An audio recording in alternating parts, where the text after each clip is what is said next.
We're thrilled to have welcomed our first grandbaby recently. But growing this precious human hasn't been easy on our daughter.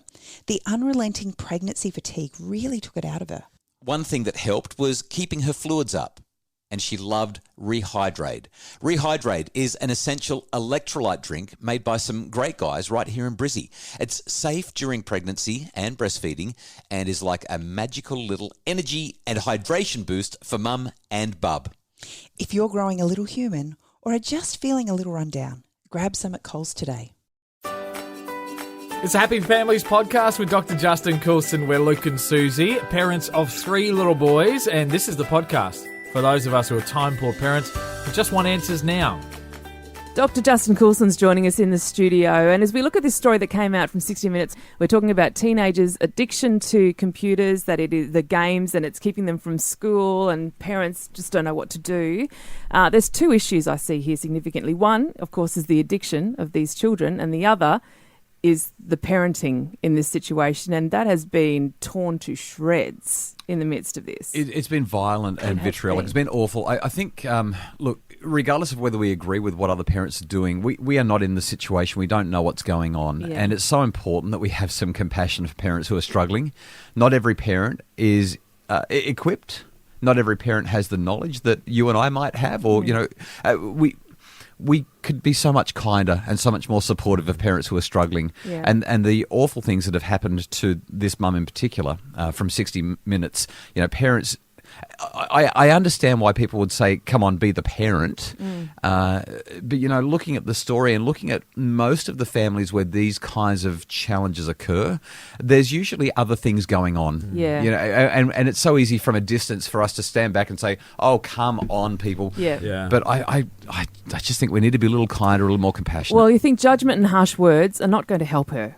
Right now. No, that's not the kind of thing that's going to make her turn around and say, well, I've been told off by everyone and now I'm going to be better. Right. Yeah, that's right. Doesn't seem to work. No. And is it a case where almost the harsher words are best served for those who are only going to get a little bit wrong, in a sense? Like, because you can be shaken into making a couple of simple decisions different, but as you say, there's more going on here, probably, so therefore it's a big step from where they are to getting it right. So there's no point screaming about the end result. Let's take little steps along the way. I have a friend who says the only people who should judge are those who know everything and love perfectly. That rules most of us out. So me. Yeah, well, except for Yeah. Luke. Yeah. And so, again, we don't know what mental health challenges are going on in anyone's family, or what kind of economic pressures, what kind of, the children may have some learning challenge. I mean, any of these things could be going on. We just don't know. It's better to not judge. It's better to be compassionate and sympathetic and offer our support rather than tearing people down and thinking we're better, because, by golly, our kids are going to embarrass us one day too. It's almost guaranteed. Yeah. Are we able to talk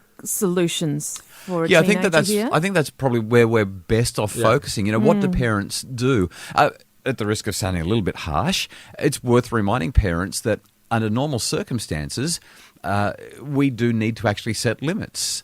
Kids won't get addicted if we set effective limits from the beginning. What often happens, though, is, do you know the story about the camel in the desert that wanted to get into the tent because of the sandstorm? And it said to its owner, the sand is blowing so much out here, I can't breathe. Can I just put my nose in the tent so I can breathe? And the owner says, well, only your nose. And then he says, but the sand's biting my eyes now. Can I just put my whole head in so that my head feels okay? And then the camel complains about its body, and next thing you know, the camel is in the tent and the owner has no space and ends up getting out of the tent, because how do you move a camel out of the tent? And it's the same sort of thing with our kids and their device usage. If we don't set effective limits early on, and if we don't talk through useful screen time processes early on, it gets much harder once they're bigger, once they're, in the 60 Minutes story, we've got a child who's being physically violent towards his mother when she says no. You're talking about setting boundaries from the start, which is great, but many of us are probably past that point. well, not just that, but our boundaries work while we have the capacity to enforce those boundaries. The interesting thing about the story on 60 Minutes was this mum says, he becomes aggressive. We've had to call the police. I've been headbutted. I've had concussions. He is bigger than me. Yeah. And so there does come a time, and every parent experiences it, somewhere around 14, 15, 16, maybe 17 at the latest, where children, if they really do want to rebel, they just will. And parents do feel helpless. And that's kind of when I turn around, I say to these people saying, just be the parent, just, have sanctions or whatever it is. Yeah. It's kind of like, well, have you ever been in that situation? Because I've dealt with hundreds of families who have been in that situation, and when they try to enforce sanctions, the kids run away or the kids destroy things, or things get really, really horrible. Now, hopefully that doesn't happen in most times, but it happens in enough for me to know that just going all hardcore on the kids is not going to fix things up. Yeah. Got to point out as well, I've just run a survey with just under 400 Australian kids, and the research that I've done is consistent with a whole bunch of other research from around the world. The more time kids spend online, the more their wellbeing drops. Yeah, right. So, we've got to set these limits early, and we've got to have these conversations with our children from the start. So, what if? We need to hit the what if. I didn't understand any of that. They're being drops. Yeah, their well-being. Sorry, maybe I said... Their well-being... Their well-being decreases. Yeah. Their well-being drops. My ears heard that they're being drops, as if that's a name of something they're doing. Okay, cool, sorry. So if sanctions don't work and you're past the point of it being early on setting limits, what can you do? The only thing that you can do is talk.